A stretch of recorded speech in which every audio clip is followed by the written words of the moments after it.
अभी हम अस्पताल गए और हमारे मिंटू जैना, सष्मिता पांडा, 2 लोग वहाँ क्रिटिकल हैं, गंभीर हैं, उनसे मिलकर आए। हैरानी होती है कि आपने वादा किया था कि सरकार बनाने के 100 दिन के अंदर अंदर महिला सुरक्षा का पुख्ता इंतजाम करेंगे। उल्टा जो लोग महिला सुरक्षा की मांग को लेकर सड़क पर आ रहे हैं उनको आप क्रिमिनल कहते हैं, उन पर लाठी बरसाते हैं। ओडिशा बहुत खूबसूरत राज्य है, यहां के लोग बहुत खूबसूरत हैं, शायद इसलिए ओडिशा को कोई नजर लग गई। सांप के मुंह से निकला और बिच्छू के मुंह में फंस गया, ओडिशा की यह हालत हो। बीजेडी का जब शासन था तब 44,000 के लगभग बच्चियां और महिलाएं गायब हो गई, वैनिश्ड, मालूम नहीं कहां है। पिछले 8 महीने में 20,000 महिलाएं गायब हो जाना ये छोटी बात नहीं है। आज देश भर के राज्यों में अगर आप तुलना करें तो ओडिशा महिलाओं के खिलाफ अपराध में 4-5 राज्य जो हैं टॉप के उसमें आ रहा है। हम माता सुभद्रा की पूजा करते हैं और बच्चियों को सुरक्षित नहीं रख पाते, महफूज नहीं रख पाते। इससे ज्यादा शर्मनाक बात और क्या हो सकती है। और सवाल बहुत लोगों के दिमाग में आता है कि ये बच्चियां, ये महिलाएं कहां चली गई? क्या किसी ऑर्गन ट्रेड का शिकार हो गई? क्या उनकी किडनीज निकाल ली? हैं कहां? क्या हुआ उनके साथ? सरकारी स्कूल के हॉस्टल में 6ठी क्लास की बच्ची का प्रेग्नेंट हो जाना क्या मजाक बना रखा है आपने महिला सुरक्षा का? और फिर कहते हैं बेटी बचाओ बेटी पढ़ाओ। हमें मालूम है वो फंड कहां जाता है। बेटी के कल्याण के लिए वो फंड नहीं जाता। कंधमाल का बता रहे थे अभी भक्तचरण दास जी, 12 साल की बच्ची। अरे उस उम्र में आंखों में सपने होते हैं। 12 साल की बच्ची सब पर भरोसा रखती है। वो उम्र भरोसे की और विश्वास की होती है, वो उम्मीद और आस की उम्र होती है। ऐसे में एक उसकी जिंदगी को भयानक सपना बना देना, उसकी बॉडी भी नहीं मिले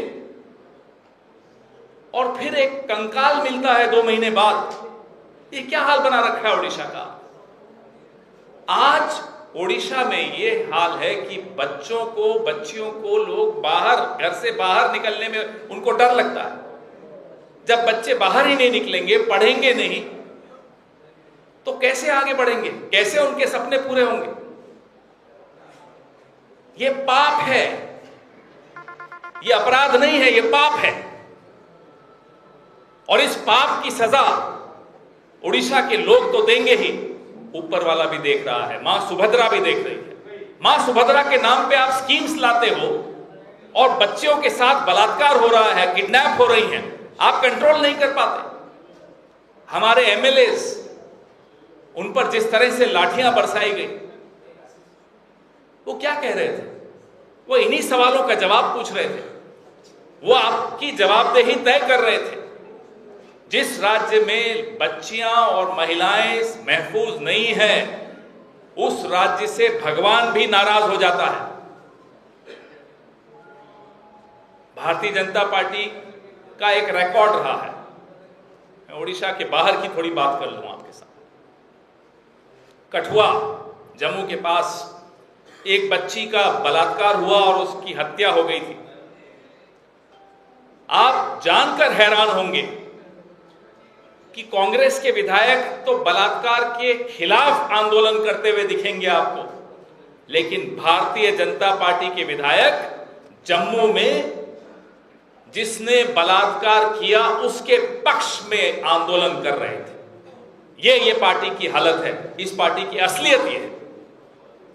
ऐसी पार्टी से आप क्या उम्मीद करते हो कि वो आपकी बेटियों को सुरक्षित रख सकते हैं? आज हम सबके मन में गुस्सा है आज ओडिशा के मन में गुस्सा है। 5 साल तक उनको इंतजार करनी पड़ेगी इस तरह के राक्षसों को वापस से घर भेजने के लिए। ये कांग्रेस बर्दाश्त नहीं कर सकती।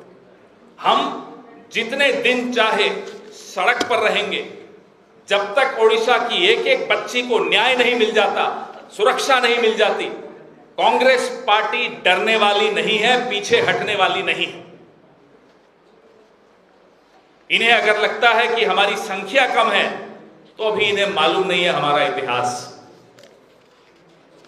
हमारी संख्या कितनी ही कम हो, जब हम सड़क पर आते हैं, अहिंसक तरीके से हमने अच्छे अच्छों को झुका दिया है। आप कितनी हिंसा हम पर कर लीजिए, हमें कोई चिंता नहीं है, हम नहीं डरने वाले। हम हाथ नहीं उठाएंगे, लेकिन आवाज उठाएंगे और लगातार उठाएंगे। This has become a joke. Women's safety is a joke in Odisha. This cannot be tolerated. The Congress party will definitely not tolerate this. And we will raise our voice. You may raise your hands, you may raise your lathis. We don't care. हम पीछे हटने वाले नहीं हैं।